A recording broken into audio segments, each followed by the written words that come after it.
بسم اللہ الرحمن الرحیم۔ آج کی اس ویڈیو میں ہم سورہ یاسین کی ایک آیت میں غور و فکر کریں گے۔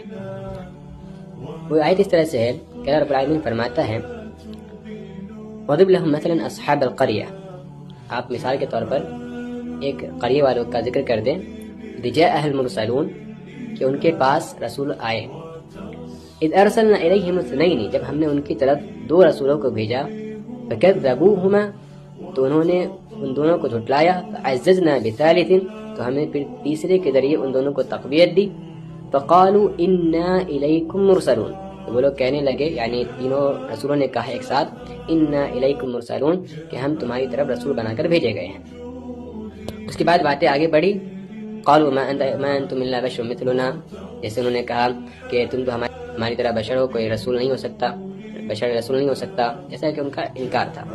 وما انزل الرحمن من شيء، رحمان نے کوئی چیز نازل نہیں کی ہے، ان انتم الا تکذبون، تم لوگ صرف جھوٹ بول رہے ہو۔ جب اس طرح سے انکار کیا تو انہوں نے کہا، تینوں نے کہا، قالوا ربنا يعلم، تینوں رسولوں نے کہا کہ ہمارا رب جانتا ہے، انا الیکم لمرسلون، کہ ہم تمہاری طرف رسول بنا کر بھیجیں گے بے شک۔ اگر آپ نے غور و فکر کیا ہوگا دونوں آیتوں میں فرق کیا ہے؟ فرق بس لام کا ہے۔ وہ کس طرح سے کہ پہلی آیت میں آیا فقالوا انا الیکم مرسلون، فقالوا انا الیکم مرسلون، یہاں پہ لام کا اضافہ نہیں ہے بلکہ انا الیکم مرسلون ہے، جبکہ دوسری آیت میں آیا انا الیکم لمرسلون، یہاں پہ مرسلون پہ لام کا اضافہ ہے۔ تو کیا بلاغی فرق ہے ان دونوں میں، کیا بلاغی راز چھپا ہے، آئے ہم اس ویڈیو میں جانیں گے۔ اس سے پہلے اس قصے پہ ذرا غور کیجئے، جس کو علامہ عبدالقاہر الجرجانی صاحب نے اپنی کتاب دلائل الاعجاز میں نقل کیا ہے۔ کہتے ہیں ابن الانباری رحمہ اللہ نے اس قصے کو نقل کیا ہے کہ عرب کا ایک فلسفر تھا، فیلسوف تھا، جس کا نام تھا کندی، ابو یوسف الکندی۔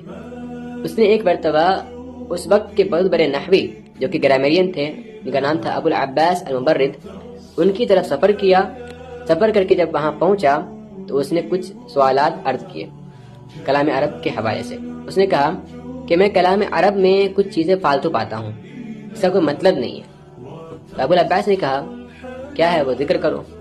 تو اس نے کہا کہ عرب کہتے ہیں عبداللہ قائم، پھر کہتے ہیں ان عبداللہ قائم، پھر کہتے ہیں ان عبداللہ لقائم، جبکہ تینوں کا معنی ایک ہی ہے کہ عبداللہ کھڑا ہے۔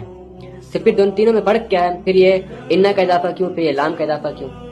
تو ابو العباس المبرد صاحب نے اس وقت اس کا جواب دیتے ہوئے کہا کہ نہیں، اگر تم کلام عرب میں غور و فکر کرتے تمہیں اس کا جواب اسے مل جاتا۔ وہ اس طرح سے کہ عرب